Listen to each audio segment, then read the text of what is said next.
Ak je Ukrajina zodpovedná za útoky na Nord Stream, mala by čeliť tvrdej reakcii. Tak, ako to požadovala Ursula von der Leyen krátko po útoku. Prečo? Lebo útok na plynovody Nord Stream bola sabotáž na európskej energetickej infraštruktúre. A nechať tento útok bez razantnej odpovede by bol nebezpečný precedens. Americké a nemecké médiá zverejnili podrobné investigatívne reportáže o tom, kto mal útoky plynovodu Nord Stream naplánovať a ako k ním konkrétne došlo. Vrátane nechutných detailov. Vysoko postavení ukrajinskí dôstojníci a podnikatelia mali napríklad podľa Wall Street Journal prísť na nápad zaútočiť na Nord Stream pod vplyvom alkoholu. Podľa nemeckých médií tamojšia prokuratúra už vydala zatýkač na ukrajinského potapača.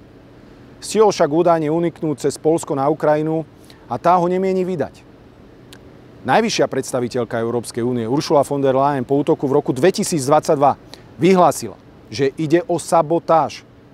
Uviedla aj, že akékoľvek úmyselné narušenie európskej energetickej infraštruktúry je neakceptovateľné a najmä, citujem, povedie k najsilnejšej možnej reakcie. Ani slovo nezaznelo o tom, že by to neplatilo, ak by za útokom stála potenciálne Ukrajina. Bodka.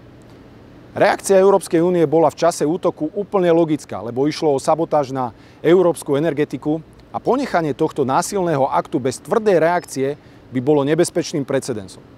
A čo sa deje teraz, keď podozrenie, že za útokom je Ukrajina, značne zosilnili a dokonca aj denník Gen píše, že je to vysoko pravdepodobné? No nič.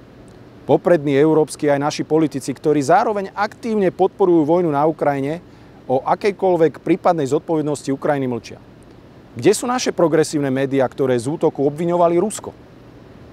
Nemlčal však prezident český či poľský premiér. Podľa Petra Pavla, ak by útok na Nord Stream spáchala Ukrajina, mohol byť legitímny, lebo zabraňoval toku peňazí do Ruska. Ja som úplne v šoku, lebo podľa tejto logiky by Ukrajinci mali právo napríklad zaútočiť na naše Mochovce alebo Slovnaft. Hovorca nemeckého kancelária v reakcii aj na slova českého prezidenta minulý týždeň 26.8. uviedol, že poškodenie plynovodov bol zločin, ktorý musí byť vyšetrený. Ja akékoľvek legitimizovanie minulých či budúcich útokov na infraštruktúru členských krajín Európskej únie absolútne odmietam. Pýtam sa, stále platí či už neplatí oficiálne stanovisko Ursuly von der Leyen, že vinník sabotáže bude zo strany Európskej únie čeliť najsilnejšej možnej reakcii, teda tvrdým následkom.